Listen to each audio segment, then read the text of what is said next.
The General Assembly this week is called the high-level week. The General Assembly sits right throughout the year, but this is the high-level week when all heads of states, heads of governments come and deliver their national statements. So it is normally just the general plenary of the United Nations General Assembly itself. But over the years, there have been agendas added.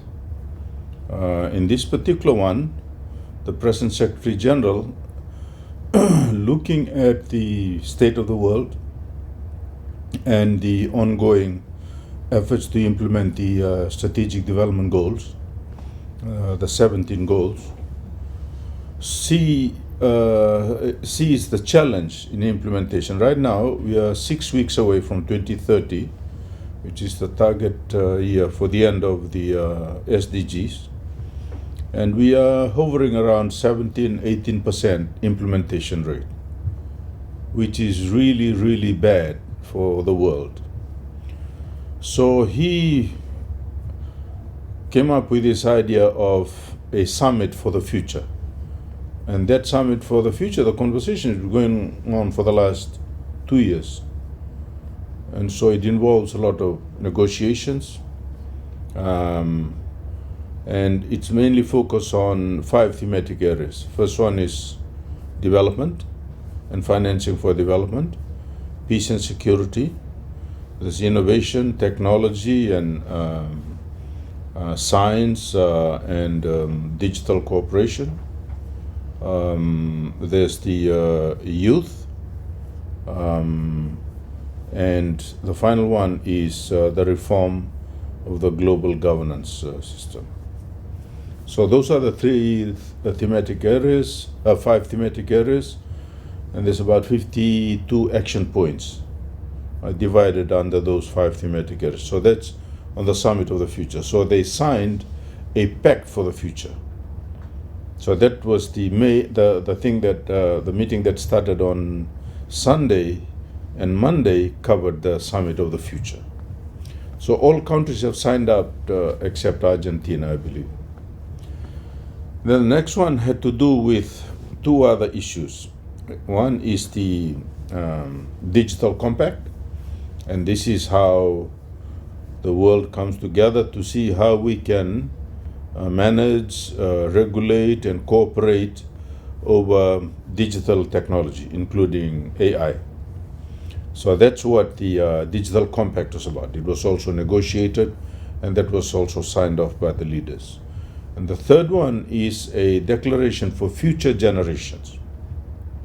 Still within the theme of the concern around the state of the world, what will the future generation, when they come of age, what kind of world will they be living in? And so we have a responsibility towards that. So that's what that declaration is about. It's what we should do now, the present generation, taking an interest, in mind the interests of the future generations. And then there is an additional one on sea level rise. And that's an issue that was pushed by the Pacific Island countries, because the President of the General Assembly, who attended the meeting of the Pacific Island Forum leaders in Rarotonga last year, when he came back, he said the main concern of the Pacific is sea level rise. And sea level rise in the context of the perpetuity of the existence of states and their maritime territories.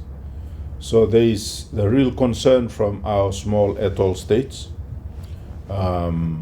for example, Tuvalu and Kiribati, that they might go underwater with the continuing sea level rise. And so what does the international law, what does the the United Nations Charter says about the existence of the state if they've lost their land underwater? So that's what Sea Level Rise Declaration was about. It was an action-oriented political declaration by the leaders, But the work still needs to be done because we are waiting for the International Legal Commission to come up with their legal opinion about whether the present United Nations Charter and the present law of the sea, the UNCLOS, contains within it definitive, not implied, but definitive, explicitly stated terms about the existence of nation states in terms of climate change and sea level rise. So the preliminary report we've seen is that it is presumed, and there's no principle in the Charter or in UNCLOS about what is the definition of a nation state and how long does a nation state exist, and what are the conditions that might lead it to cease to exist. Now, we've seen in the Balkans after the breakup of the former Soviet Union how some states emerged, some states were torn apart, and new states emerged out of those. The main one was the former Yugoslavia that broke up into a number of smaller countries. So that's what sea level rise is about. So we covered those. Summit of the Future, Digital Compact, Declaration for Future Generations, and sea level rise for the Pacific. Then we have the main General Assembly, the plenary session. That's where His Excellency the President delivered the Fiji National Statement on Thursday. So each country does that. So depending on the rank of the heads of state. So for us, we spoke on Thursday because we were represented by our head of state. So the heads of state would speak first, then heads of government, and now today's foreign ministers, and it'll go on to next week until all the 193 countries have delivered their national statement. So that's done. Now, there were a few other side events that His Excellency took part in. One is one on the high-level panel on oceans. So there's 18 countries that are a member of that. Fiji is one of the founding members. So President Macron from France came in to attend that meeting, and the President attended that, I think it was on Wednesday morning, the morning of the 25th. So that, once that was done, then he moved on. He also addressed the Security Council on the issue of security, on the question of security at the invitation of Moldova, the government of Moldova. They are the present president of the Security Council. So His Excellency delivered a statement on security in the Pacific, spoke about the concept of the Ocean of Peace, and Fiji's partnering with the United Nations Department of Peacekeeping to establish a peacekeeping light coordination framework for the Pacific Island countries. So that statement was delivered. The head of state, His Excellency, also attended a side event organized by the U.S. government that was addressed by President Biden and Secretary of State Blinken, and that was on the Global Alliance to combat synthetic drugs, especially fentanyl. Fentanyl is not so much present in Fiji right now, but it's one of the growing concerns. Fentanyl is coming out of Asia. It's having huge impacts in America, and it's also used as a base for other synthetic drugs. So that's the coalition that Fiji is going to sign up to. There's 7 commitments in that, and the head of state of Fiji, His Excellency, the President, committed Fiji to that one. There was also an event organized by USAID called Democracy Delivers. So His Excellency, our President, delivered the first statement on that one. This was chaired by Samantha Power, the administrator of USAID, and she told the President that the Americans, USAID, came up with that side event because of what the President did in Fiji in December 2022 how he stood firm, and through his judicious and wise decision, appointed the coalition government that has taken Fiji through to it is now. So he spoke about Fiji's experience and on democracy, and obviously Fiji's continuing journey towards democracy. The Rothschild Foundation approached the president at that event and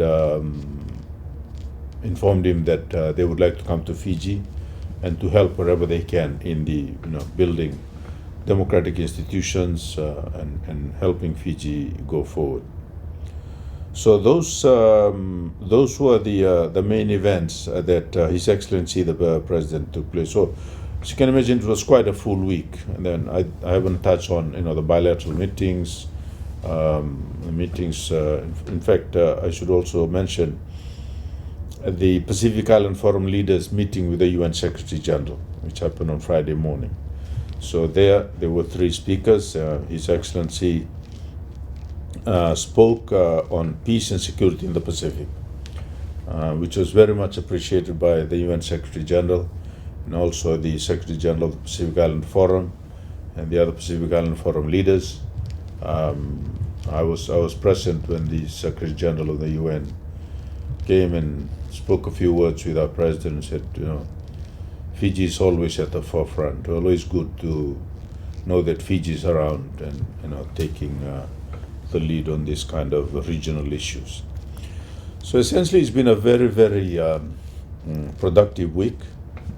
Now, what is the future with all these declarations? As I mentioned, it's about the state of the world. So for economies like Fiji and our Pacific Islands, unless we return to sustainable living like our ancestors did, our future is going to be very precarious. Overexploitation, on tourism in the SDG is about sustainable tourism. So what is sustainable tourism? What is the maximum number that Fiji can accommodate as far as tourist numbers is concerned before we are negatively affected? Our farming practices, the use of weed killers and all that is poisoning our environment. So we are seen as sending a contradictory message.